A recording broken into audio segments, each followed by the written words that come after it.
바르신이라는 제목으로 함께 은혜 받기를 원합니다. 우리는 다 사람에게나 하나님에게나 저울에 달린다는 겁니다. 판단을 받게 된다는 겁니다. 각자 자기가 갖고 있는 저울이 있습니다. 다른 사람이 나를 달아보는 저울이 있습니다. 하나님이 나를 달아보는 저울이 있습니다. 그 저울에 정말 좋게 우리가 달려야 되겠지요. 메네 데겔 우바르신, 그 뜻은 메네는 세어보니 데겔은 저울에 달아본 결과 가볍다는 겁니다. 필요한 무게가 부족하다는 겁니다.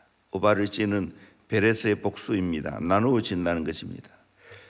벨사살이 부족하여 그의 나라가 끝나고 그의 나라가 나누어져서 메데 파사에게 준다는 겁니다.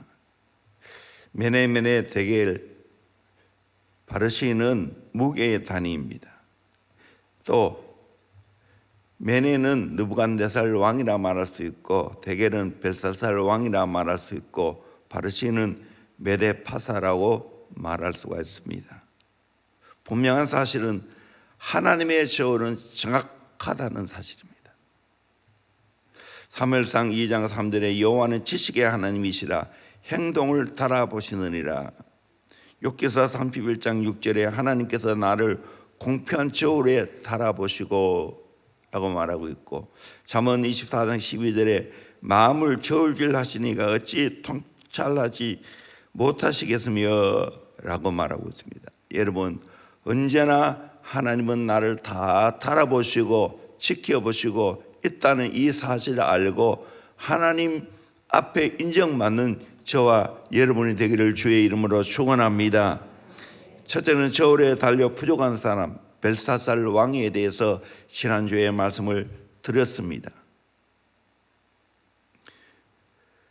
그분의 삶이 어떠했기에 하나님의 저울에 달려 부족했습니까? 향락에 빠져 있습니다. 하나님의 성전 기구를 가지고 술을 따라 마셨습니다. 거룩한 것을 욕되게 사용했습니다. 성전 기구를 쾌락에 사용한 얼마나 욕됩니까? 우상 숭배에 빠져 있습니다. 다른 여러 신들을 숭배했다는 겁니다. 극심한 교만에 빠져 있습니다.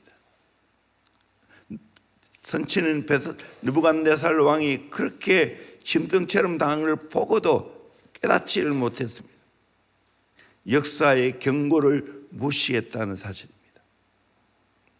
결국은 어떻게 됐습니까? 망하게 되어졌고 나라가 메데 파사에 넘어가게 되어졌다는 것입니다. 자기도 죽게 되었고. 우리는 하나님의 저울에 달려 부족한 사람이 되어서는 안 되겠죠.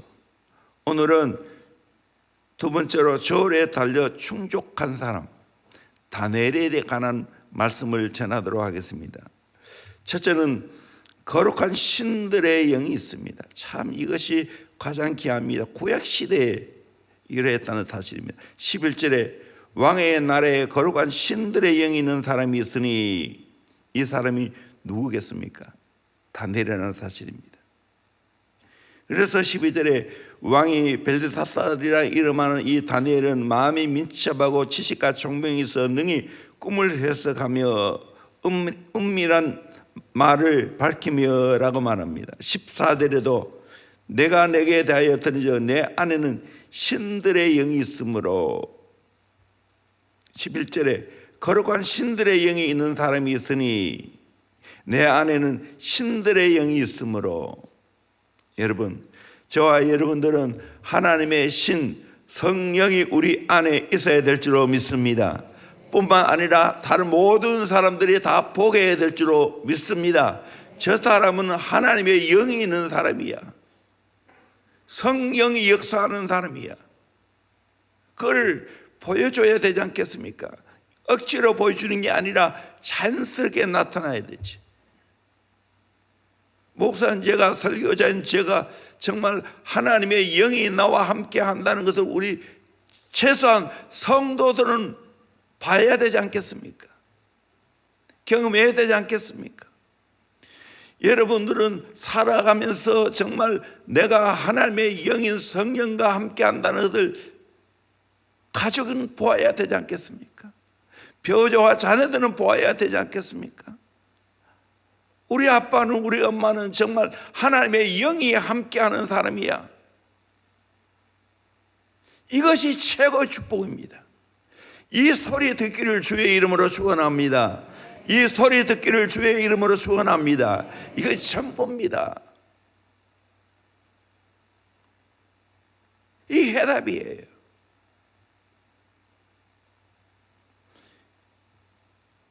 그러니까 다니엘은 어떻게 했습니까? 11절에 명철과 총명과 지혜가 신들의 지혜와 같은 자라고 했습니다. 하나님의 영이 함께하니까 명철과 총명과 지혜가 신들의 지혜와 같이 있는 자라고 말씀하고 있습니다. 12절에는 마음이 민첩하고 지식과 총명이 있다고 말합니다. 14절에 명철과 총명과 비상한 지혜가 있다라고 말합니다. 하나님의 영이 나와 함께하면 마음이 민첩하고 지식과 총명이 있습니다. 명철합니다. 비상한 지혜가 있습니다. 이거 탐내야 되지 않겠습니까? 이 타락한 세상 속에 우리가 어떻게 하면 잘 살 수 있습니까? 다니엘이 우리의 모델입니다. 표본입니다. 바벨론에서 우리가 살아내야 됩니다. 이 험난한 세상에서 살아내야 되는데 어떻게 잘 살아낼 수 있을까? 하나님의 영이 우리와 함께 해야 될 줄로 믿습니다. 아멘. 그것을 다 봐야 한다는 겁니다. 요한복음 14장 26절에 보혜사 곧 아버지께서 내 이름으로 보내실 성령 그가 너에게 모든 것을 가르치고 내가 너에게 말한 모든 것을 생각나게 하리라 말씀하고 있습니다. 오늘 성령님이 가르쳐 주실 줄로 믿습니다. 생각나게 하실 줄로 믿습니다. 아멘. 내 삶과 사역 속에 이 은혜가 있기를 주의 이름으로 축원합니다. 다니엘은 정말 하나님 앞에 충족하게 달렸습니다. 하나님의 인정이 있었다는 겁니다. 그러게 오늘 또 지금 다니엘에 관한 설교를 하고 있지 않습니까? 두 번째는 자기 관리 능력이 있습니다. 다니엘은 철저하게 자기 관리 능력을 갖추었습니다. 왕조가 바뀌고 왕이 바뀌어도 그 자리를 지켰습니다. 세상 향락에 빠지지 않았습니다. 세상에 물질이나 자리 욕심이 없었습니다. 오직 하나님만 생겼습니다. 17절에 다니엘이 왕에게 대답해 이르되 왕의 예물을 왕이 친히 가지시며 왕의 상급은 다른 사람에게 주셔서 그럴지라도 내가 왕을 위하여 이 글을 읽으며 그 해석을 아리이다. 왕이 주는 예물, 왕이 주는 상급 관심이 없습니다. 청렴하고 감대했습니다. 다니엘서 6장에 가면 다니엘의 삶이 얼마나 흠이 없고 깨끗한지가 나옵니다. 우리 다니엘서 6장 3절 4절 말씀 같이 한번 읽겠습니다. 시작. 다니엘은 마음이 민첩하여 총리들과 고관들 위에 뛰어남으로 왕이 그를 세워 전국을 다스리게 하고자 한지라. 이에 총리들과 고관들이 국사에 대하여 다니엘을 고발할 근거를 찾고자 하였으나 아무 근거 아무 허물도 찾지 못하였으니 이는 그가 충성되어 아무 그릇됨도 없고 아무 허물도 없음이었더라. 아멘. 3절에 다니엘의 마음이 민첩하여 총리들과 고관들 위에 뛰어났다. 그래서 전국을 다스렸습니다. 공복이죠. 총리들과 고관들이 국사에 대해 다니엘을 고발할 근거를 찾고자 했지만 아무 근거, 아무 허물을 찾지 못했습니다. 그럴 때문가 아무 허물이 없다고 말합니다. 결국 우리 인생은 내 관리하는 능력을 키워야 되는 거예요. 목사님 저도 마찬가지예요. 하나님의 영으로 충만한 것도 귀하지만 내 자신을 관리하는 능력이 있습니다. 잘 아는 거죠. 목사가 세 가지 조심하라는 거. 돈 조심하고, 젊을 때는 이성 조심하고, 여자 조심하고, 중년에 가서는 돈 조심하고, 말년에 가서는 명예 조심하라고. 목회자에게만 적용해야 할 말씀입니까? 우리 모두에게 이 삶을 살아가야 됩니다. 저는 이것을 꿈꾸고 있어요. 물론 우리가 하나님 앞에 죄를 회개하면 용서하지요.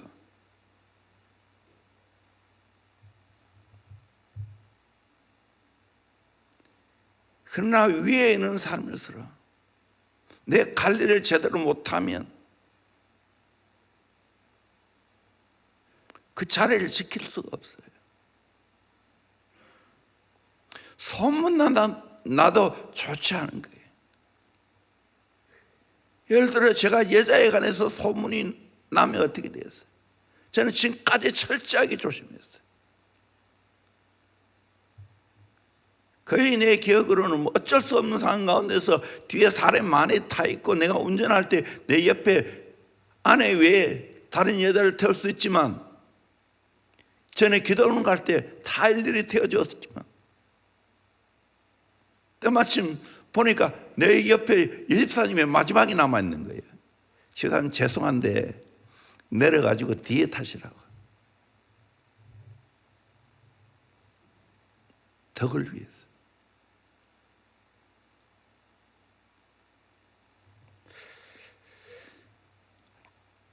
안타까운 사실은 대학생들 중에 100명 중에 95명의 남학생이 술을 마시고 90명의 여학생이 술을 마신다는 거예요. 한 번은 교수님 딸인 학생과 또 다른 학생이 교수님 방에 쫓아와서 울면서 이런 이야기합니다. 교수님, 제가 교회 음악과 신입생 한행회를 갔는데 신입생들에게 막 술을 퍼마시는 걸 보고 가방까지 버려두고 빠져나왔습니다. 교수님, 저는 선교사님들이 세운 이 학교 오려고 새벽 기도까지 하며 열심히 공부해야 했는데 막상 학교에 와보니까 술판입니다. 그래서 교수님이 이렇게 대답했다고 합니다. 너희들이 선비가 되어서는 그렇게 하지 않으면 안 될까? 그래도 요즘은 많이 좋아졌지만 이것이 현대 크리스찬의 슬픈 자아상의 단면입니다. 이런 가운데 우리는 어떻게 해야 됩니까? 내 자리를 지켜야 됩니다. 정말 내 자신을 잘 관리할 수 있는 능력을 키워가야 됩니다. 그래야 끝까지 유지할 수가 있습니다. 세 번째로 하나님의 뜻을 알려주는 메신저였습니다. 18절 28절까지 다니엘은 꿈을 잘 해몽했고 이를 통하여 높은 자리에 올라갔죠. 느부갓네살 왕에게 두 번이나 꿈과 해석을 알려주었고 오늘 그의 아들 벨사살 왕에게도 벽에 쓴 글씨와 그 의미와 해석을 말해 주었습니다. 우리는 이 땅에 살아가면서 하나님의 메시지를 전해주는 사람이 되어야 될 줄로 믿습니다. 아멘. 정말 하나님의 메신저가 되어야 됩니다. 어떻게 살아야 된다고 하나님의 뜻을 알려줘야 됩니다. 빌리그람 목사님이 이 역할을 잘 하시다가 하는 나라에 갇혔죠. 미국 대통령이 바뀔 때마다 그는 기도해 주었습니다. 자문 역할을 감당했습니다. 이 빌그람 목사님이 잘한 것은 철저하게 자기 자신을 지키고 성결하게 살았다는 사실입니다. 호텔에 가서 제일 먼저 한 것은 큰 타월을 가지고 TV를 덮는 일부터 했다는 거예요.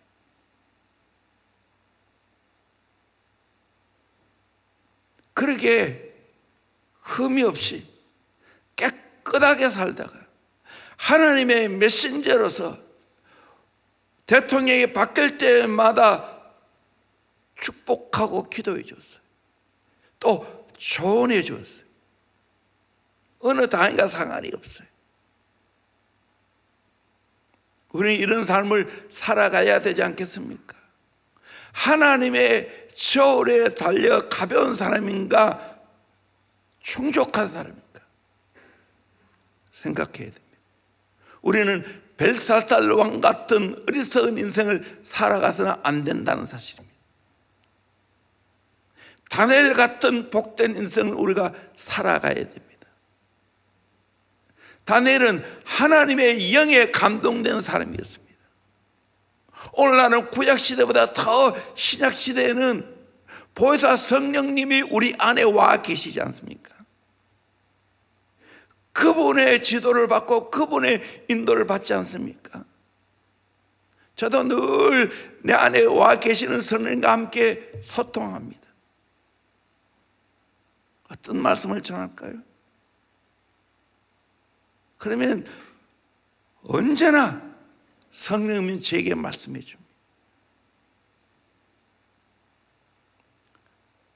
저는 외롭지 않아요. 혼자 어디 가다 외롭지 않아요. 왜? 내 안에 와 계시는 성령님과 함께 교통하는데요. 얼마나 좋아요.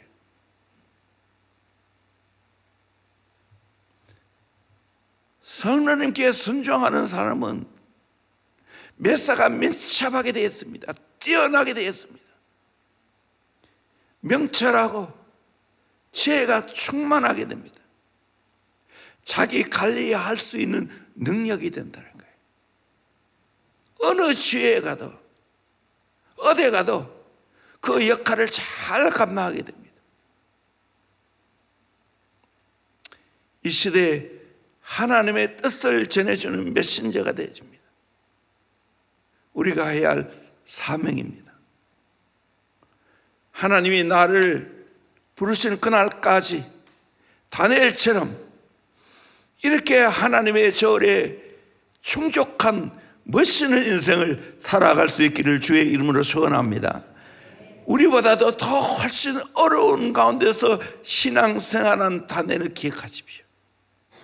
다니엘이 그 가운데서 바벨론에서 살아남고 큰 역할을 감당할 수 있었던 것은 이 세 가지. 하나님의 영의 감동이었다. 그러니까 기도하죠. 정한 시간에 기도했죠. 그리고 자기의 관리 능력이 탁월했습니다.